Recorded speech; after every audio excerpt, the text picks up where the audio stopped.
Hey everybody, welcome back to the Turing Test, which... Oh, that was weird. This is the crew's quarters. It looks abandoned. It is. Now, what I was about to say is, I'm really enjoying these puzzles, but I'm also really digging, like, the stuff that Tom's explaining to us. I like that he's explaining the Turing test. I like that he's giving us examples about the Chinese language test.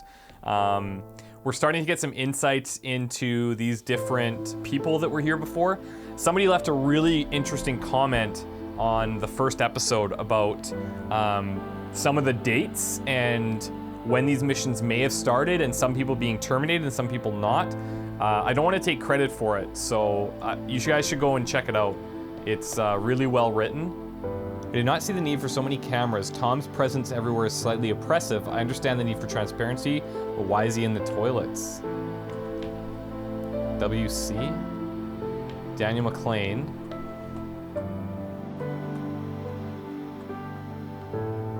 Trying to see if there's anything interesting in there that we should see. Got the picture with his brother. These guys were triplets, right? This was the triplets group. The one that, two of them were here. It was Daniel and Chris, I believe. And then they have another brother.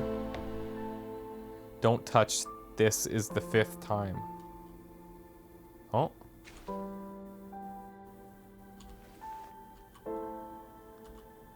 Doesn't seem like I can get in there, so. Their other brother stayed home, and the ISA is using him as like kind of a control to see what the impacts are of elongated times. Is that the right word? Elongated times? Just the impact of being in space for a long time. They want to have a comparison point. Yeah, Chris McLean. Okay, so that seems like these might be open. So her name is Sarah Brooke, this one. Telomeres? Whoa, what the hell? ISA cookbook? These are all cookbooks.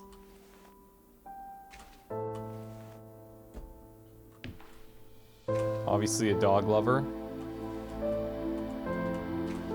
Strange thermals on the west side of the crater.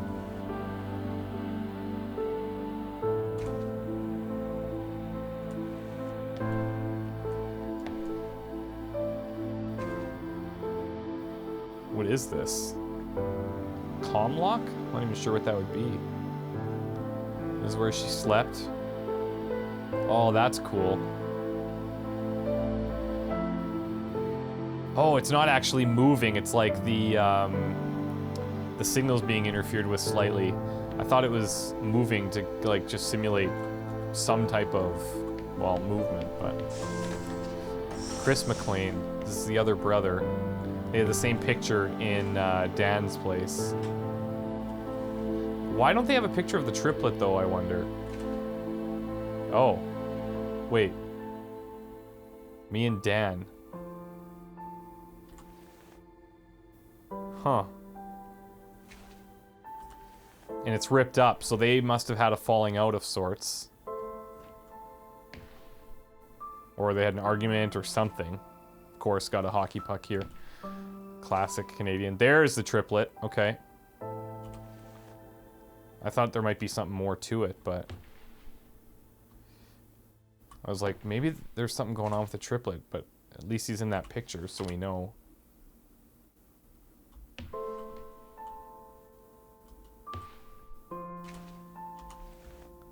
What the hell? Nothing.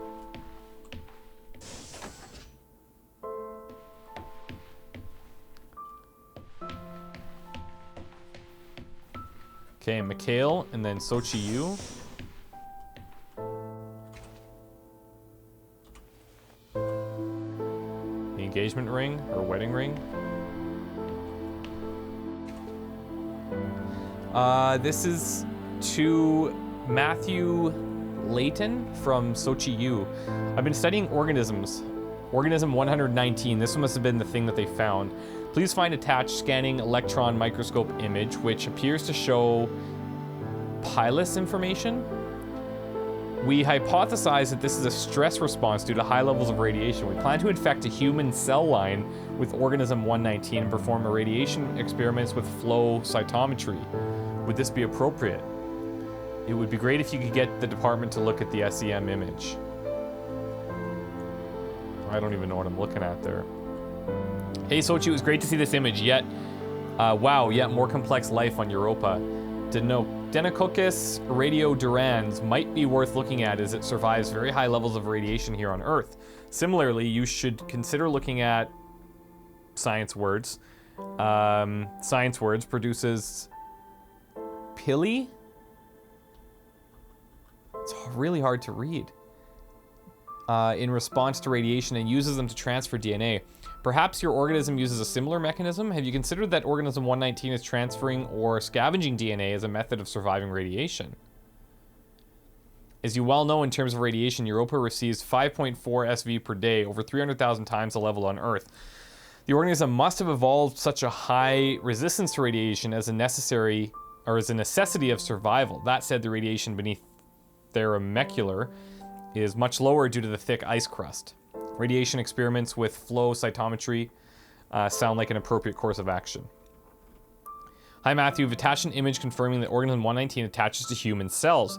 We will proceed with irradiation experiments on these cell lines. We propose naming organism 119 Europa radiophilus. What do you think? Okay, so it can attach to human cell lines. That's obviously not a good sign. Perhaps that could be one of the reasons for why everything happened here. Okay, so Sochi's writing this to Chris, or Chris is writing this to Sochi. So what is it that you found then, Sochi?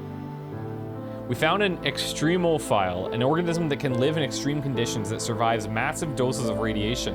Radiation damages DNA. The extremophile has a virus living inside it. The extremophile scavenges DNA from other organisms, which the virus uses to repair the extremophile's damaged DNA. Essentially, they work together to survive in what's called a symbiotic relationship. So what's the implication? What does it do?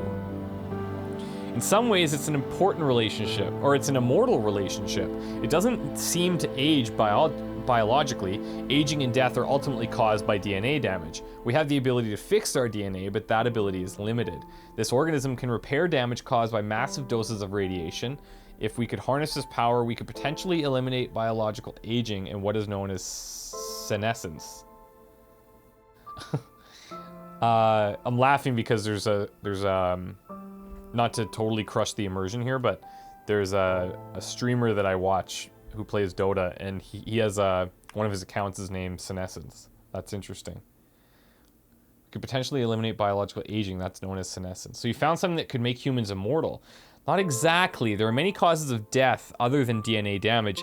It would not save you, from the trauma, from brain damage, from cardiac arrest, etc., but it could potentially cure cancers and many genetic diseases and massively increases life expectancy. That's huge. Okay. Did we see all of this? No, we didn't. Okay.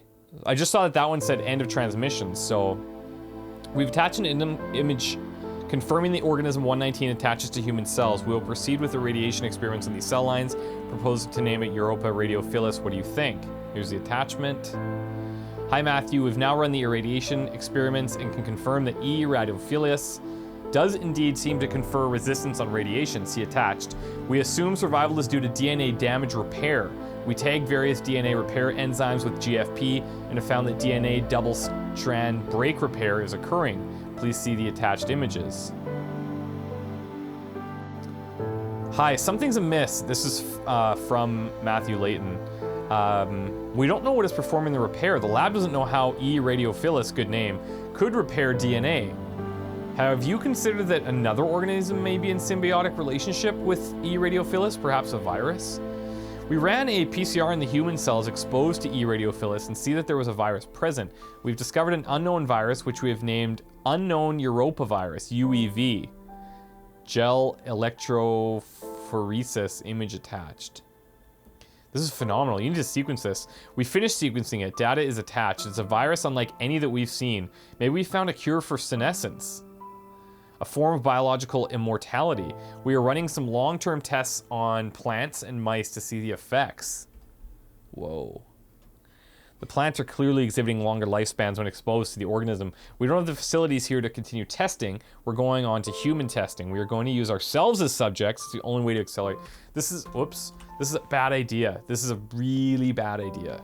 You guys should not be doing this, but I guess it's a little too late for this.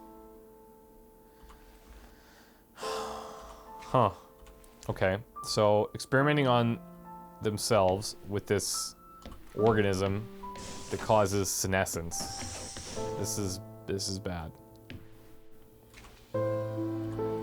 Nice painting. There's needles everywhere. This is Mikhail's room. What's this? Nothing. I can't see what it's called. Oh, it's morphine. Shit.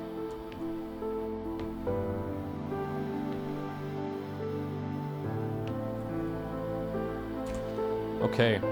March 6th, 2249. The whole team experienced nausea during a large electrical surge in Europa's atmosphere. I'm concerned this was not an instance of mass hysteria. Vital signs were affected. It caused a uniform surge in heart rate that was detected in all members of the crew. I'm reporting to the ISA. Next day, I reported the nauseous incident to the ISA. They offered an explanation of electrical disturbance to our central nervous system. That's ludicrous. An electrical surge large enough to affect our nervous system would have done more than make the team feel ill. I'm going to experiment with some shock therapy. Next day, I've discovered that electronic fields disturb our telemetry implants in a way I didn't expect. I've contacted the ISA. Strangely, Tom was not comfortable with my attempts to disturb the implant. Next day. The ISA have reported back informing me that I am not to disturb the implants. They've also encouraged me not to discuss this further with the team. I'm continuing to investigate. What?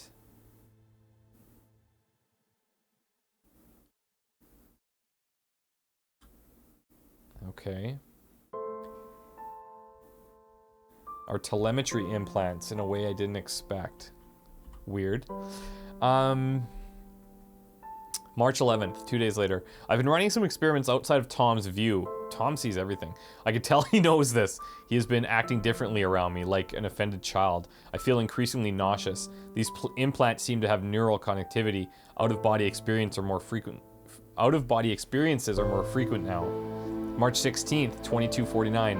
I've established a definite correlation. Against my knowledge, I have been implanted with a device that affects my mind. I use my opportunities in regular health checkups to investigate the crew. We all have them. Every single one of us is implanted with some mind-altering contraption. Tom's been encouraging the team to worry about my mental health. He requested that I retire away from the crew. Misinformation. Tom? 10 days later. I cannot will myself to investigate this further. I grow tired quickly. I cannot think straight. I'm not sure if the implant's affecting my thoughts anymore. I believe it's trying to subdue my mind. I think I'm going to attempt an excision.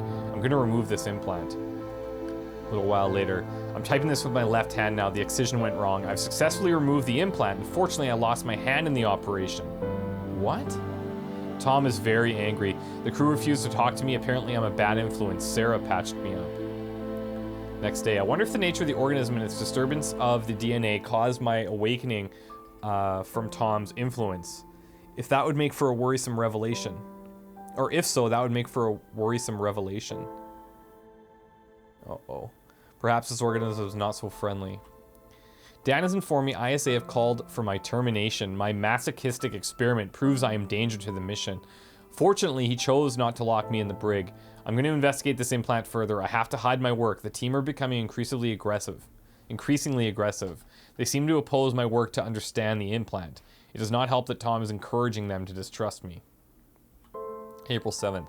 I've discovered the nature of the implant. It's a complex computer. It interfaces with the human mind directly. It seems to condition the mind through Pavlovian and instrumental conditioning, eliciting feelings of euphoria when the wearer is obedient and dysphoria when they are disobedient. It also has the effect of suppressing impulses in the frontal lobe, presumably to lower free will. It seems to interface crudely with motor neuron cells through the cerebellum. It is my hypothesis that the crew is controlled by this implant. That is their strong aversion to helping me. I need a method to suppressing its impact. Perhaps a drug? Riluzole? Perhaps an antidepressant to minimize the conditioning effects combined with a strong electromagnetic field. I can use one of the industrial electromagnets from the construction robots. Whoa. I've managed to get Chris on my side. He's agreed to test some medical procedures with me in private. It will be more difficult one-handed, but I must persevere. I'm going to help. I'm hoping to keep this out of the eyes of Tom, even though I have a feeling he will still be listening. Holy hell, okay, things got dark here real quick. There's a lot more going on than just who's Tom and what's Tom in control of. But is he or was he controlling the crew? Or is he still? We saw that one person was killed, right? Like their vital signs, I think it said they were, or like their, the screens were showing the backgrounds of each of them. Somebody was killed, I think. We already went that way.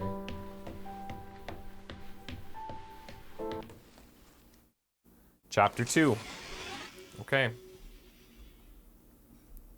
That was a lot of reading, but that was really enlightening, because now we have to start questioning Tom even more.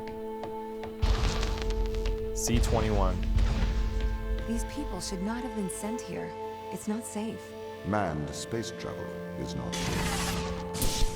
Since mankind first entered space, the debate has raged over the value of manned space travel. There is a large contingent of the ISA that believes all tasks that need to be performed on Europa could be performed by machines. It is obviously less risky to send machines rather than humans into space. Yeah, I would agree with that, Tom. Power box delivery system. Does that feel familiar? You know what? Actually, let's use this to get across.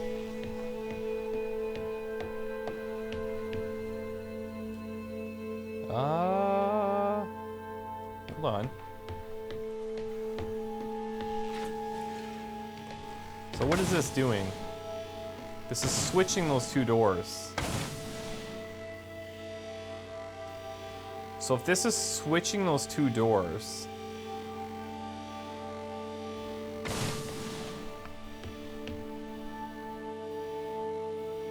how? Oh, I think I see. I think I see what we need to do. If we place this one on top, and then we remove this, that should fall down, switch the doors. And then we'll have this to leave. Sector C-22. We sent drones to Earth's moon. Scientists can remotely operate drones. If we did it there, why not here too? Teleoperation became possible on the moon when the communication latency was reduced to 1.4 seconds. The distance between the Earth and Earth's moon is approximately 1.3 light seconds. Crazy. This enables near real-time control of drones by scientists. The story is different with Europa, as the distance between Earth and Jupiter oscillates between approximately 32 and 53 light minutes. It takes a very long time for Earth to communicate with Europa. Due to that distance, teleoperation will never be possible on Europa. Okay, but why not control drones from the satellite? Why not indeed? My systems can be teleoperated from Europa's satellite. That is when the communication lines are open. Why would they However, not be open? The advantages of human field workers apparently outweigh the risks. Tom, you're not telling me something.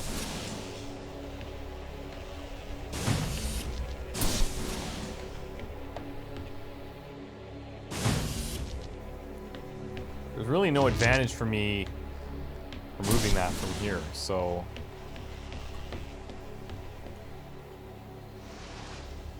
Alright.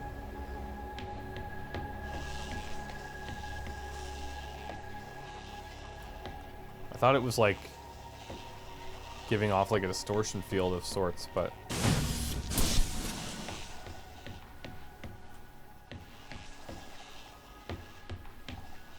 This one looks like it can go up and down.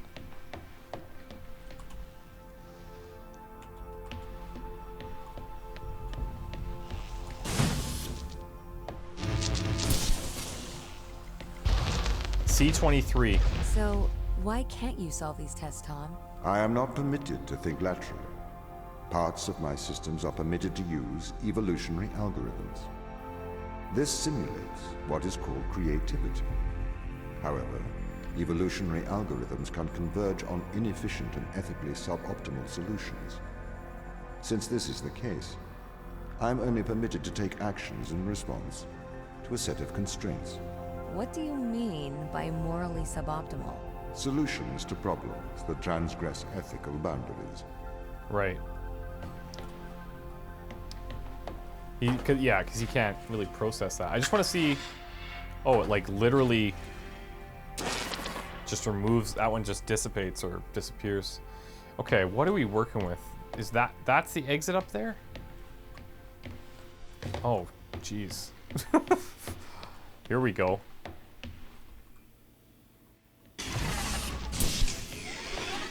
Okay, so let's grab this box.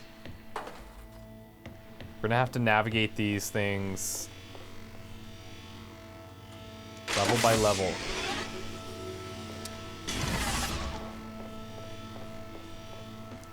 Are you impressed yet, Tom?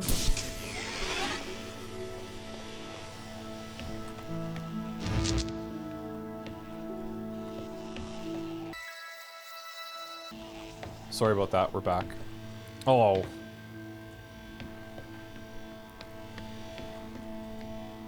I had to sneeze, and I didn't want to be rude.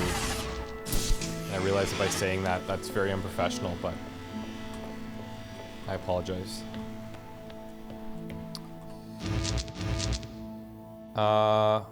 Wait. Oh, I'm supposed to grab that one, right.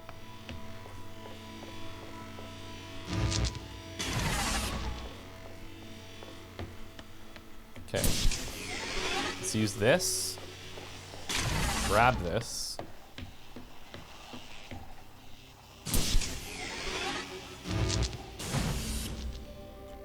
I wonder, hold on.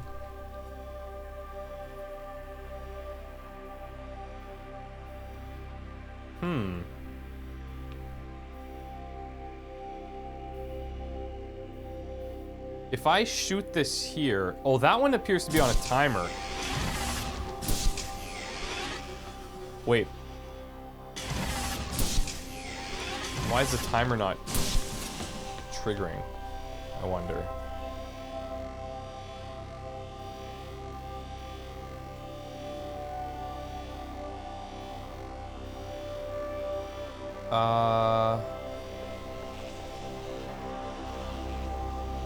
Okay, maybe the timer doesn't work on these ones or something? I need to figure out a way. Oh, wait, I think I figured out the way. I need to figure out a way to be able to stand on there and take one of these, but we can just use that. Oh, no, we have to do that the other way around. Oh, this is gonna be a challenge. Wait, well, we can do like this.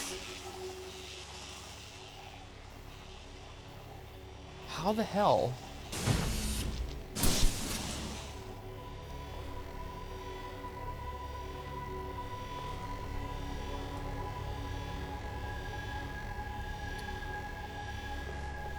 There must be another way of me. Maybe I can get that one down there because it's totally useless now.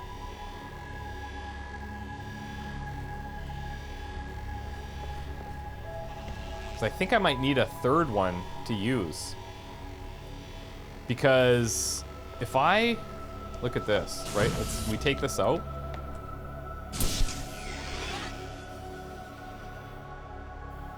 I'm gonna need, I can't switch them fast enough where I can't stand in that middle section with one. Because one, I think I have to have in this door, right? Because otherwise I just can't get through. So I really think the crux of it is to get that movable one. So let's take this back down.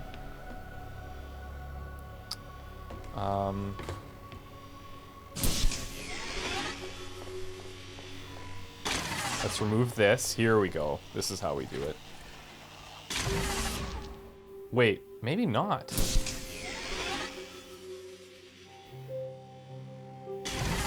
Oh, maybe that's it.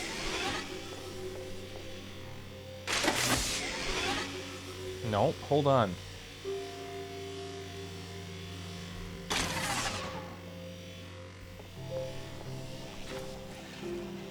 Let's see what my option is if I take this. Place this one here. This is exactly what I did, though. Oh, no, it's not, actually. But I still have that one down there. Shit.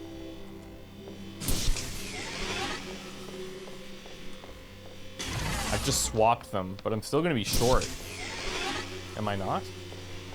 I don't get why these obviously aren't timers. These are just, these ones aren't timers. They're just like triggers saying it's working or it's not kind of thing. See, I think, is there any way for me to get that across?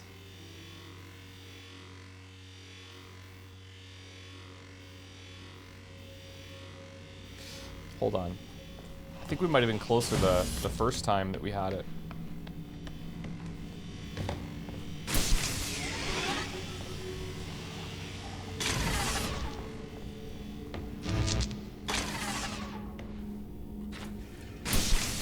Because I can shoot this from up there. Can I not?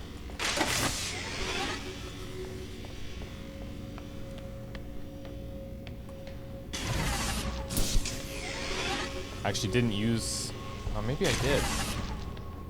It's hard to keep track of. No, I think we're in the exact same scenario.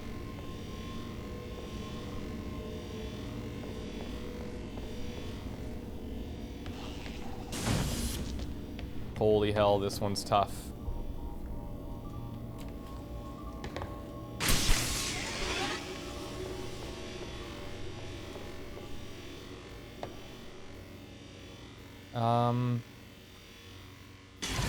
Hold on, what if bring that over there. Then, because we moved this one down, oh, I think we might be onto it here. Disconnect this one. Aha! I think we've got it.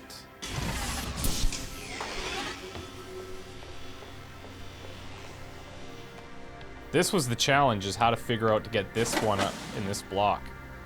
Because now... Oh, that... Okay, there we go. That was the first, like, mega challenging one that we found. At least for me. There'll probably be many more to come. Okay, cool. C24. I'll tell you what, we're gonna break here. I know we didn't go through the full chapter, but these puzzles will seemingly get longer and longer.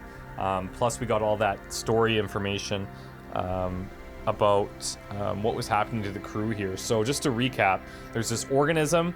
It can bond with like human genes or human DNA and causes senescence, which is like really prolonging life. Elongated, the word I was looking for was prolonged time and space previously. Anyways, so then this Mikhail started testing on himself, ended up losing his hand, and then the captain, Daniel, did decide to try and help him, he said. But that's the last we heard of it. The rest of the crew is really freaked out about it. Oh, look at this. This is like a measure of our progress, I think. C24, A10, 10 for B, 24, yep. So that means if this is what I'm thinking, we go to the end of this, that'll be the end of sector C, and then we've got D, E, F, G, perhaps. We gotta fill all of them. It's the first time I've noticed this. All right, thank you guys so much. I'm gonna take a break and we'll see you next time. Wish me luck. Bye.